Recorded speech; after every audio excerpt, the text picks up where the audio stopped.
የሙዳ ኦር ሙዳ ፉሪ ወረዳ ማዘጋጃ ቤት ሲንቄ ባንክ የታክስ የግብር አመታዊ ን የስፖርት አሶሲዬሽን ሲንቄ ባንክ ቀይ መስቀል ሲንቄ ባንክ ይሄ ሁሉ ኦኬ። በጣም የገረመኝ የፕሮስፔሪቲ ፓርቲ የሲንቄ ባንክ ቅርንጫፍ 2,000 ብር አብሮ ይከፈላል። this is very very I don't know sad እንበል በጣም ፈኒ እንበለው በጣም ዊርድ እንበለው አንድ ዜጋ አስቡት አሁን እዚህ ሀገር ሄጄ ታክስ ልከፍል ሄጄ I don't have to go in person ግን የሬቨኑ ካናዳ ታክስ ልከፍል አመታዊ ሄጄ የሊበራል ፓርቲ ነው ስልጣን ላይ ያለው በፌደራል መንግስት ደረጃ በክልሉ ደግሞ የኮንሰርቫቲቭ ፓርቲ ነው እና የኮንሰርቫቲቭ ፓርቲውም 2,000 ብር ወር ይሄን ያህል ብር መዋጮ ክፈል ሲባል የመጨረሻ እኮ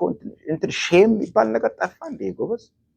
ይሉኝታ የሚባል ነገር በቃ ኮምፕሊትሊ ጠፋ ከባህላችን ውስጥ። እንዴት አይነት ንቀትም ነው ህዝቡን የፓርቲ መዋጮ ከታክስ ከግብር ጋር አብራችሁ ክፈሉ ሄዳችሁ ማለት ነው። እንዴት ድንቁርና ነው ይሄ ነገር እና በጣም በጣም እጅግ በጣም የሚያሳዝን ነገር ነው። በቤተሰብ ላይ በቅርብ ሰው በማቀው ሰው ላይ የደረሰ ነገር ነው። 100% ሪላያብል አስተማማኝ የሆነ ነገር ነው። ይሄ በጣም የመጨረሻ አሳፋሪ ነገር ነው በእውነት ለብልጽግና ሰዎች። እንግዲህ በዚህ ሁኔታ ነው 10 ቢሊዮን 15 ቢሊዮን አባላት አሉን የሚሉት። ተቃዋሚ ፓርቲ ቢኖር ይሄ ራሱን የቻለ ስካንዳል ነበር። ይሁን እዚህ ሀገር በጣም ትልቅ ስካንዳል በቃ ቅሌት ውስጥ ገብቶ ፓርቲ ምርጫው ሊጠራ ይችል ነበር። በት አንፎርቹኔትሊ ያው ከዚህ በፊት በተደጋጋሚ እንደተናገርኩትኝ የግል ጸብ ያለን ያስመስለዋል እንጂ እነ ብርሃኑ ነጋ ትልቅ የገደሉ የተጠፉት ነገር እሱ ነው። የተቃዋሚ ፓርቲ ኢምፖርታንሱ ለዚህ ነው። ዋናውን መንግስት ገዢ ፓርቲውን ተጠያቂ አካውንተብል ለማድረግ ነው፣ ግልጽነት እንዲኖረው ለማድረግ ነው። መቃወም ነሰርሊ ኔጌቲቭሊ መውሰድ የለብንም። በዲሞክራሲ ውስጥ ኢንዲስፔንሰብል የሆነ ኤሌመንት ነው። ገደሉት ግርማ ሰይፉ ብርሃኑ ነጋ ገብተው መንግስት ጉያ ውስጥ አብረው ይሄን ግርማ የታል አላምንም ይላል። ይሄን ጊዜ ግርማ ሰይፉ ወዳጅ ይሄንን ቢያይ በፍጹም አልቀበልም አላምንም ምናምን ይላል። በቃ ይሁን ምን ችግር አለው ሊሆን ይችላል። ኤኒዌይስ ሳምንቱ በጣም ቆንጆ ነበረ። ይሄን ሳምንት ከሰኞ ጀምሮ እንደምታውቁት መኪና የለኝም። ስለዚህ በግሬ ነው ከቤት ወደ ፊት ስመጣ የመጀመሪያዎቹ 2-3 ቀናት ትንሽ ከብዶ ነበረ። አሁን ግን አጠረብኝ ሁሉ በቃ ጠዋት ስመጣ መንገዱ ያጥርብኛል። 1 ሰዓት ከ45 በቃ ምንም ነው። አሁን አርብ ደግሞ ወደ ቤታችን ለመሄድ እየተዘጋጀን ነው። ቆንጆ ሳምንት ነበረ ከስራ አንጻር በጣም መጪው ሳምንት ደግሞ የበለጠ እንደሚያምር በአየሩም በጣም ቆንጆ ነበረ። ጠዋት ሩጡ ተነሱ እንደነገርኳችሁ። ፈንድሬዚንጋችን በጣም ሰክሰስፉሊ እየሄደ ነው። 500,000 የኢትዮጵያ ብር አልፈናል ኦር 5,000 ካናዲያን ዶላር። የኔ 250,000 ወይ 2,500 እንደተጠበቀ ሆኖ ሌሎች ጓዶች ኦልሞስት 3,000 ገብተናል ማለት እችላለሁ። ዛሬ ተጨማሪ $400 አካባቢ አግኝቻለሁኝ። የተወሰኑትን ደርሶኛል፣ የተወሰኑት ደግሞ ፕሌጅ አድርገዋል። እንደነገርኳችሁ 10,000ዳችን ማይልስቶን እንደርሳለን። ለኢትዮጵያ ፖለቲካ እስረኞች ሊጋል ዲፌንስ ፋንድ ነው። ይሄ የፖለቲካ ጉዳይ አይደለም፣ በነገራችን ላይ የፍትህ ጉዳይ ነው። መንግስት ራሱ ግዴታ አለበት ለማይችሉ ሰዎች ጠበቃ የማቆም። ስለዚህ ጠበቆቹን ሞራልን ቦስት ለማድረግ ሶሊዳሪቲም ለማሳየት ኤንድ ጀስቲስ ሲስተሙም ደግሞ የበለጠ ኤክስፖዝ መደረግ አለበት። ኦን ደ ስፖትላይት እንዲሆነ እንዲያውቀው ነው። ዳኞች የበለጠ ኮንሺየስ ሆነው በጭንቅላታቸው በህሊናቸው በአእምሯቸውና በህገ መንግስቱ ብቻ እንዲመሩ ለማድረግም ጭምር ነው። እያየን ነው፣ የተከታተልን ማለት ነው። ጥሩ እየሄደልን ነው። የምትፈልጉ ሰዎች ታውቁታላችሁ። ኢሜይልን ኮንታክት አድርጉኝ፣ ብርሃን ቴሌቪዥንን ኮንታክት አድርጉ ትችላላችሁ። ነገ ቅዳሜ 1950 ዳንፎርስ አቨኒው ላይ እዚህ ቶሮንቶ በጣም ቆንጆ የሆነ በተለይ አዲስ ለመጣችሁ ሰዎች በተለይ ስደተኞች ሞክ ሂሪንግ አለን። ዝግጅት ሪል የሆነ ኬስ አንስተን እንወያያለን። እንዳያመልጣችሁ። 1950 ዳንፎርስ አቨኒው ጠዋት 4 ሰዓት ላይ ፕሊዝ አታርፍዱ። ማርፈድ ነውር ነው እዚህ ሀገር በፍጹም። ካልቻላችሁ ሌላ ጊዜ ኔክስት ታይም ትሞክራላችሁ። 5-10 ደቂቃ 15 በትራንስፖርቴሽን ምክንያት አንደርስታንድ። ከዛ በተረፈ ግን አታርፍዱ። ዲስሪስፔክትፉል መሆን ነው ላዘጋጁ ሰዎች።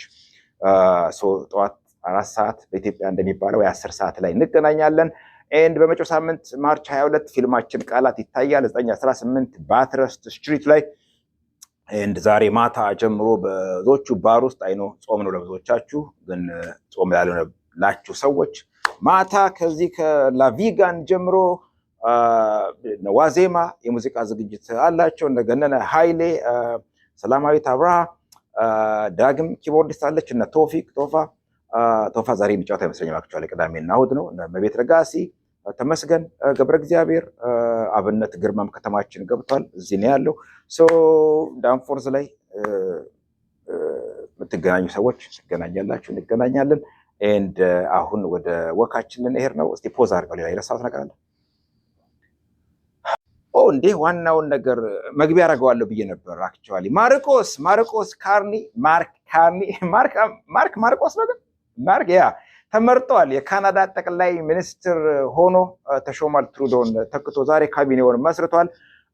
አይ ዶንት ኖ እንትና አህመድ ሁሴን አላየሁትኝም ለብዙ ዓመት ኦልሞስት ከትሩዶ ጋር ሲመጣ ጀምሮ መሰለኝ 78 ዓመት ሚኒስትር ነበረ። ኢሚግሬሽን ሚኒስትር ለብዙ ጊዜ ቆይቷል። ደን የሃውሲንግም ውስጥ ነበረ። ከዛ ኢንተርናሽናል ዴቨሎፕመንት ውስጥ ኤንድ በአሁኑ ካቢኔ ውስጥ አላየሁትኝም። ብዙ ጥቁርም ስብጥር አልተመለከትኩኝም። የጥቁር ብዙም አላየሁኝም። ኤኒዌይስ እንግዲህ የምርጫ የኤሌክሽን ካቢኔ ነው። ኤንድ በጣም ደስ ይላል። ግን ዲሞክራሲያቸው ማይ ጉድነስ። ኤንድ ትሩዶ የመዝጊያ ንግግር ሲያደርግ በጣም የገረመኝ እንደውም በሱ ብቻ ፕሮግራም ሰራበታለሁ ብያለሁ ካደረሰኝ ዴሞክራሲ ኢዝ ኖት ፍሪ ፍሪደም ኢዝ ኖት ፍሪ አክቹዋሊ ኢቨን እዚህ ካናዳ ውስጥ በጣም the freest the most free country in the world one of actually country ግን still freedom is not free democracy is not free አለ እዚህ። ስለዚህ እዚህ ፍሪ ካልሆነ ኢትዮጵያማ ምንም አያስገርም፣ ፍሪ አይደለም። እንኳን ደስ አለ ኮንግራቹሌሽንስ ማርክ ካርኒ። ከዛ በተረፈ ሰኞ ዕለት አዲሱን ስታፋችንን አዲሱን ኤምፕሎያችንን እናስተዋውቃቸዋለን። አራጋው ሲሳይ ደመቀ ወሎየው የእናት ሀገር ሰው ነው። አዲሱ ስታፋችን ሆኖ ከማርች ፈርስት ጀምሮ ጆይን አድርጉናል። አርቲክሊንግ ስቱደንት ነው። ለሚቀጥሉት 10 ወራት ከኛ ጋር ይቆያል። በዚህ ሀገር ትራዲሽን ሎ መሰረት ጠበቃ ከመሆናችሁ በፊት 10 ወር ያህል አርቲክል ማድረግ አለባችሁ ከሌላ ሎ ፎርም ጋር መስራት። በሚቀጥለው ሰኞ እናስተዋውቃለን። በድጋሚ በያላችሁበት መልካም ዊኬንድ ይሁንላችሁ። ተክሌ ነኝ። ተክሌ ዘግሬት ያጋጫል ከመሬት የተባልኩት እመቤት ትገለኝ ነበር። አክቹዋሊ ዝክረ አድዋ በቶሮንቶ ዝግጅት አላቸው። በእሁድ 16 መሰለኝ ነገ 15 ነው። የ16 ላይ ዝክረ አድዋ 2550 ዳንፎርዝ አቨኒው ማርች 16 3 ፒኤም ጀምሮ ዝግጅት አለ። ዝክረ አድዋ በቶሮንቶ 2550 ዳንፎርዝ ላይ እሁድ 3 ፒኤም ጀምሮ እንዳያመልጣችሁ። መልካም ምሽት በድጋሚ